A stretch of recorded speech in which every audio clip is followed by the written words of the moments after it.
The desire to make a personal connection with our natural surroundings is something all of us who live in the Northland understand completely. Hi everybody, I'm Koel for Northland Outdoors. You know, there are dozens, even hundreds of ways that we get out in the wild to enjoy nature. There's hiking and camping and canoeing, just to name a few. But in recent years, one of the most popular ways to get out in the wild has been on a bike. We call it mountain biking, but obviously no mountain is required. It's simply the act of taking your bike off the road and into the wilderness. The folks who are most passionate about this sport understand there are a couple of keys to ensuring mountain biking's future. One is access to trails and places to ride, and the other is making sure as many young people as possible are being exposed to the sport.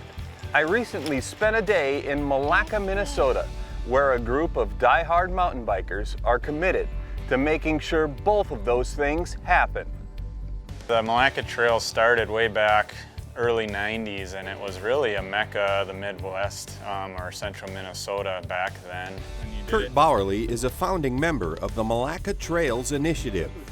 A lot of that group kind of fizzled out and the trails went dead for a number of years.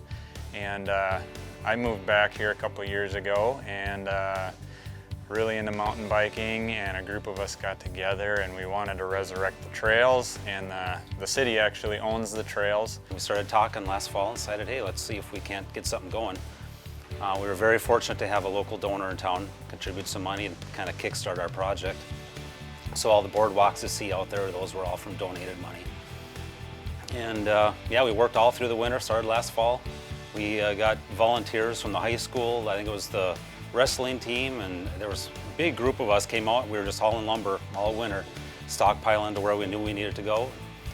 And even in the winter, we started building, and we were hoping to get it open by spring, and we had a nice weather, nice dry spring, and got them all built up.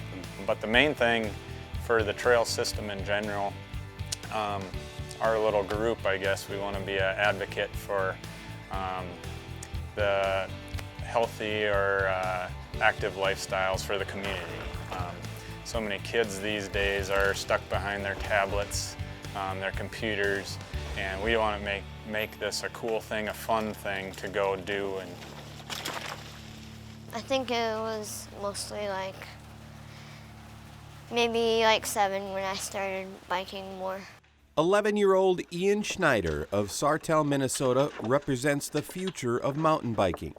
Part of a growing number of kids who would much rather be outside than in.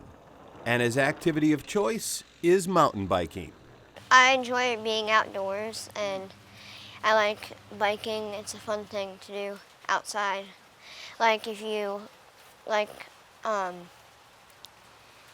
If you're stuck inside and don't know what to do, I just go outside and ride my bike. Ian says he'll ride his bike anytime and any place, but he much prefers places like the Milaca Trails to the sidewalks of home. Because, it's just more action. There's, on the sidewalk, there's no roots, there's no terrain, it's just a paved sidewalk. Do you ever crash? Sometimes, yeah. Is it scary? Sometimes if you're trying, jump or a feature for the first time, it's a little intimidating, but once you just do it, then you have it, and then it's easy. Sometimes, let's say you crash off a jump, then you can learn something that you were supposed to be doing, and then you can try again, and then you land it or something.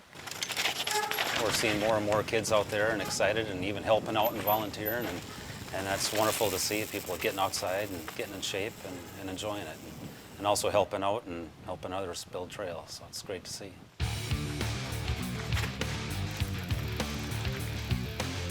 So the kids are here ripping it up on the trails provided by the ones who came before. And opportunities like this are popping up all over the Northland. Places like the Cuyuna Country State Recreation Area near Crosby, Minnesota, where they've taken mountain biking to a world-class level, hosting several nationally known events annually, even in the dead of winter. 2, 1. And for the kids, the opportunities today go way beyond recreational, with high school sanctioned mountain biking teams forming all over the country.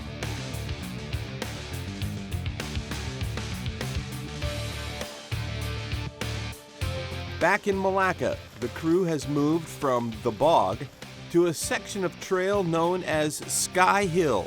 We have about 12 miles total of trail. The inside loop we call Rum River Run, and that's just a green or an easy trail. So it's almost like a side-by-side ATV-like trail. So fairly easy for family and little kids if you want to do that inside loop. That's about a 3 or 4 mile section. And then if you want a little more advanced, there's the Northwoods, which was Blue Trail Intermediate. So there's a little harder, some rocks and some little technical items out there. And then into the bog is another 3 miles out there. And that's rock piles and some roots and bridges and a little more difficult. So it's kind of a mix of, you know, everything for a family. And then of course the Sky Hill trails are really steep and rocky, rooty. So if you like to wear yourself out, that's the place to go and get tired. It's been a labor of love for the Milaca Trails Initiative Group. And the fruits of that labor are obvious, as trail riding enthusiasts of all ages, those that go on 2 wheels, and even those that only require 1, make their own personal connection with the natural world from the saddle of a bike on the Milaca Trails.